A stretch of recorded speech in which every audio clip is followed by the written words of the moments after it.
آپ کے روزانہ کے غلط کاموں کی چھوٹی چھوٹی کوششیں آپ کی زندگی کو ختم کرنے کی عادت بن جاتی ہیں۔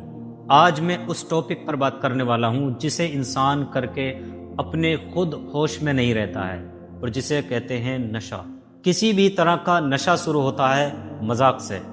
یار دوستی میں بیٹھے ہیں، ریلیشن شپ میں بیٹھے ہیں، اگر ان لوگوں میں یہ عادتیں ہیں تو صرف آپ کو وہ گائیڈ کرتے ہیں کہ ایک بار پیو، ایک بار شروع کرو، اسٹریس کم ہو جائے گا۔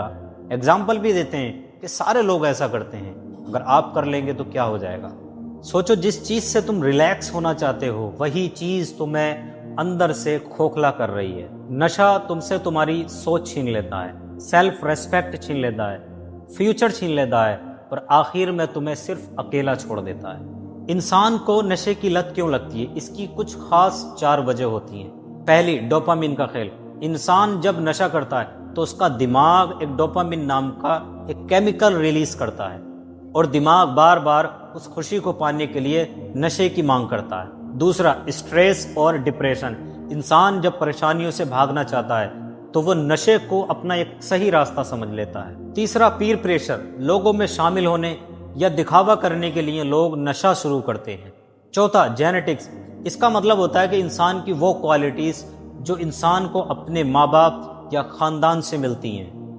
کبھی کبھی خاندان میں اگر کسی کو نشے کی عادت ہے تو آنے والی پیڑھی میں نشے کے چانسز بڑھ جاتے ہیں۔ میں آپ کو ایک چھوٹی سٹوری سے سمجھاتا ہوں۔ ایک بادشاہ کی بیٹی تھی امیر زادی، اسے ایک غلام پسند آ گیا۔ اس نے اس غلام کو طلب کیا اور اس سے کہا کہ آپ مجھ سے فزیکلی ریلیشن بنا لیں۔ اگر میں عام شبدوں میں بولوں تو اس نے اسے زنا کی دعوت دی، لیکن غلام نے یہ سن کر اس سے منع کر دیا کہ میں ایسا نہیں کر سکتا بیکاز میں میرڈ ہوں۔ تو اس نے کہا کہ میرے پاس ایک غلام ہے اور جو بے گناہ ہے، آپ اسے قتل کر دو۔ اس غلام نے اس سے بھی انکار کر دیا کہ میں ایسا نہیں کر سکتا، میں کسی کا قتل نہیں کر سکتا۔ پھر اس نے کہا کہ یہ جو شراب کا پیالہ ہے اسے پی لو تم۔ اس غلام نے اس کی بات کو سنا اور کچھ دیر تک رکنے کے بعد اس نے سوچا کہ اگر میں شراب کا پیالہ پینے سے اگر اس سے میں بچ جاتا ہوں تو میں کیوں نہ اس شراب کے پیالے کو پی لوں۔ اس کا یہ سوچنا ہوتا ہے اور وہ شراب کے پیالے کو پی لیتا ہے۔ جب وہ پی لیتا ہے تو اس کا دماغ اپنی جگہ نہیں رہتا، یوں کہہ سکتے ہیں کہ وہ ایک طریقے سے بوکھلا جاتا ہے۔ پھر اس نے وہ کام کیا جو اس نے ہوش میں ہو کر سارے کاموں کا انکار کر دیا تھا۔ اس نے بے ہوشی میں وہ سارے کام کیے۔